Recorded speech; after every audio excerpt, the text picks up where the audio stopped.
এই দেখুন বন্ধুরা, এই তালটা দিয়ে আজকে আমি মালপোয়া বানাবো। এই তাল খুব মিষ্টি, আমি এই তাল দিয়ে তালের মালপোয়া বানাবো। পাশের বাড়ি থেকে আনা হয়েছে। এখন আমার আঙুর বাগানের ভেতরে শশা ঝুলে আছে। আঙুর গাছে দেখুন ঝেপে গেছে একদম পুরো। আর এই যে শশা বেরিয়ে আছে, শশা গাছ উঠেছে আঙুর গাছের ওপরে, শশা হয়ে আছে। কি সুন্দর দেখতে, দেখেছেন? চারিদিকে আঙুর গাছ শুধু ঝুলে পড়েছে। এই দেখুন চারিদিকে শুধু অন্ধকার হয়ে গেছে পুরো। আঙুর গাছ, তার উপরে শশা গাছ হয়েছে। শশা গাছের ভেতর থেকে এই শশা বেরিয়েছে। অনেক শশা খেয়েছি, আর এই একটা শশা। আবার এখানে এই যে আঙুরের থোকা হয়ে আছে, এই যে আঙুরের থোকা।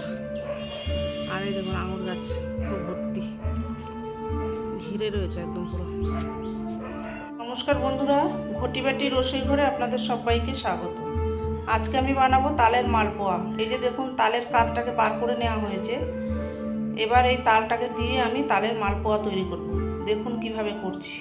এই যে দুধ লাগবে তালের মালপোয়া করতে। দিয়ে দেবো তালের কাঠটা,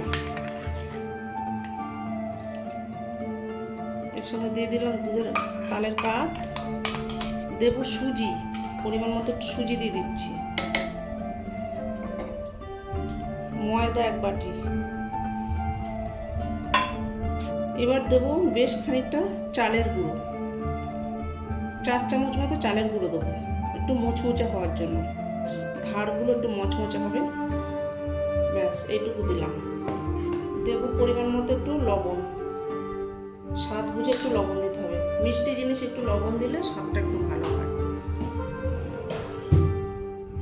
দেবো এবার চিনি, স্বাদ বুঝে চিনিটাকে দিতে হবে। নুন চিনিটা স্বাদ বুঝে দেবেন।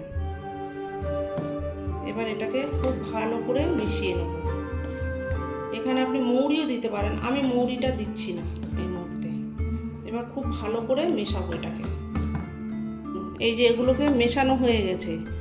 এবার এই যে চিনি দেওয়া আছে, সুজি দেওয়া আছে, এটা একটু ফুলবে, ওই জন্য আমি একে 10 মিনিট রেখে দিচ্ছি। ঢাকা দিয়ে 10 মিনিট আমি একটু রেখে দেবো। তারপরে আবার নাড়িয়ে চাড়িয়ে নিয়ে মালপোয়াটা ভাজবো। ঢাকা দিয়ে রেখে দিলাম। এখন এবার ঢাকনাটা খুলছি, আবার একটু ভালো করে নাড়িয়ে দেবো, নাড়িয়ে মিশিয়ে নেবো ভালো করে। আপনারা দুধ দিয়েও গুলতে পারেন, জল দিয়েও গুলতে পারেন। আমি দুধ দিয়ে গুলেছি। এবার আমি এটাকে ধীরে ধীরে ভাজবো। প্যানে তেল বসিয়ে দিয়েছি। এবার তেলটা গরম হলে তারপর আমি দেবো। গোলাটা ঠিক এরকম হবে, এই যে এরকম কনসিস্টেন্সি থাকবে। গোলাটা ঠিক এইরকম থাকবে, বেশি পাতলাও না বেশি মোটাও না, একটু পাতলা পাতলা করে ভাজবো আমি।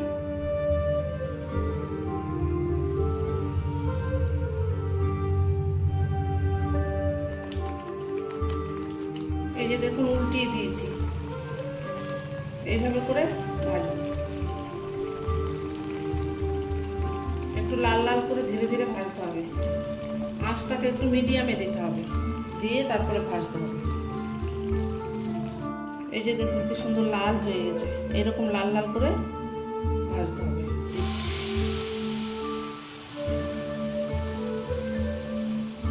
এইভাবে করে দিয়ে দিয়ে আমি ভেজে ভেজে তুলে নেব। 1 পিঠ হয়ে গেলে আরেক পিঠ উল্টিয়ে দেবো। 1 পিঠ হয়ে গেছে, আরেক পিঠ উল্টিয়ে দিলাম। দেখুন এইভাবে করে গোল গোল করে আমি প্রত্যেকটা ভেজে নেব। এখানে আপনি নারকেলও দিতে পারেন। আমার নারকেল আছে কিন্তু আমি দিচ্ছি না নারকেলটা। নারকেলে সবার হজম হয় না, তো নারকেলটাকে আমি ব্যবহার করছি না এখানে। এই দুধ দিয়ে করলেই এর অসাধারণ টেস্ট হয়। খোয়া ক্ষীর দিতে পারেন, দারুণ খেতে হয় বন্ধুরা। এইভাবে বানাবেন। এইভাবে করে আমি প্রত্যেকটা ভেজে নিয়ে আসছি।